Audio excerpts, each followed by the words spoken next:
막연한 두려움으로 첫 코로나 확진 환자를 만난 날, 치료제도 백신도 없는 상황에서 믿을 건 나의 건강한 신체와 레벨 D라 불리는 방호복뿐이었다. 입는 순서를 보고 또 보고 수십 번 시뮬레이션을 하고 들어갔지만 막상 들어가니 기억이 하나도 나질 않았다. 결국 벽에 붙어있는 방호복 입는 순서를 보고 따라 입었다. 긴장이 배가 돼 더욱 숨이 쉬어지지 않았다. 2019년 12월쯤 뉴스에서는 정체불명의 전염병 발생이라는 이야기가 흘러나오곤 했지만 크게 신경 쓰이지 않았다. 이때만 해도 설마 그것이 나의 일상이 될 것이라고는 생각하지도 못했기 때문이었다. 처음 음압격리병동에 들어섰을 때 특유의 차가운 공기는 머리털을 쭈뼛서게 만들었다. 겁이 나지 않았다면 거짓말일 것이다. 우리는 적을 알지 못했고 방어할 어떤 전략도 전술도 세울 수 없었다. 파견 첫날 내 눈에 펼쳐진 중환자실의 모습은 마치 전쟁터와 같았다.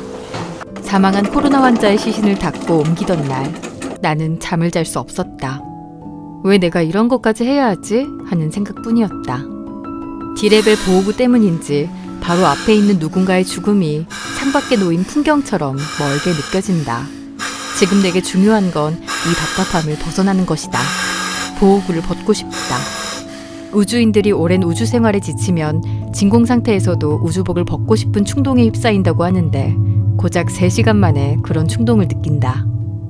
의료진에게 폭언을 일삼는 환자들은 이런 현실을 더욱 힘들게 한다.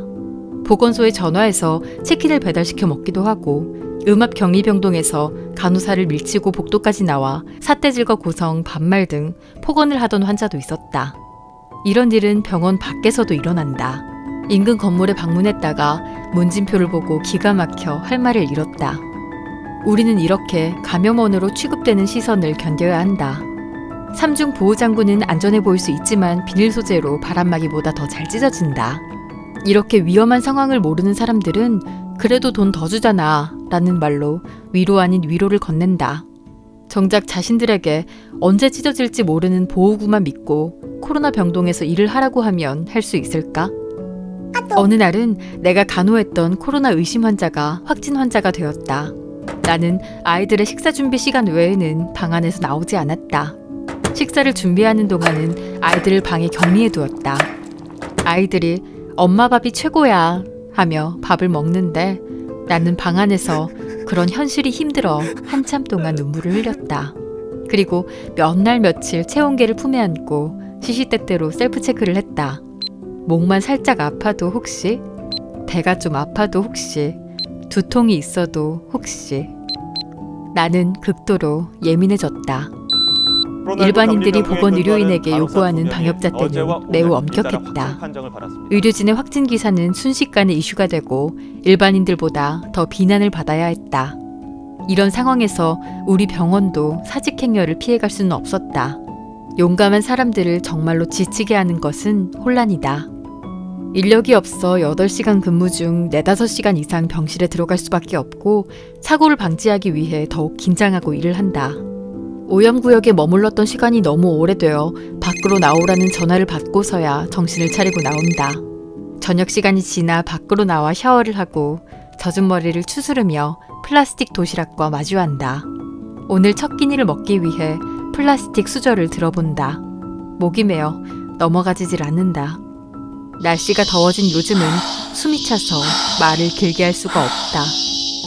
시민들은 코로나19 극복을 위해 혼신의 힘을 다하고 있는 의료진을 위해 엄지손가락을 치켜 세우며 덕분에를 외친다.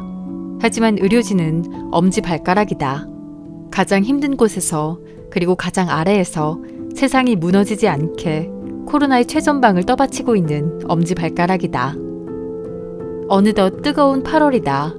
하지만 우리의 시간은 언제나 2019년의 겨울에 멈춰 있다. 보이지 않는 전쟁이 언제 끝이 날지는 아무도 예측할 수 없으나 한 가지 확실한 것은 이 미련하고 용감한 전사들은 이 전쟁이 승리로 끝날 때까지 이 차가운 겨울의 한복판에서 자리를 지키며 최선을 다할 것이다. 나는 이 겨울에서 나의 여름에게 몇 번이고 이별을 고할 것이다. 언젠가는 찾아올 우리의 여름을 위한 그런 짧은 이별을.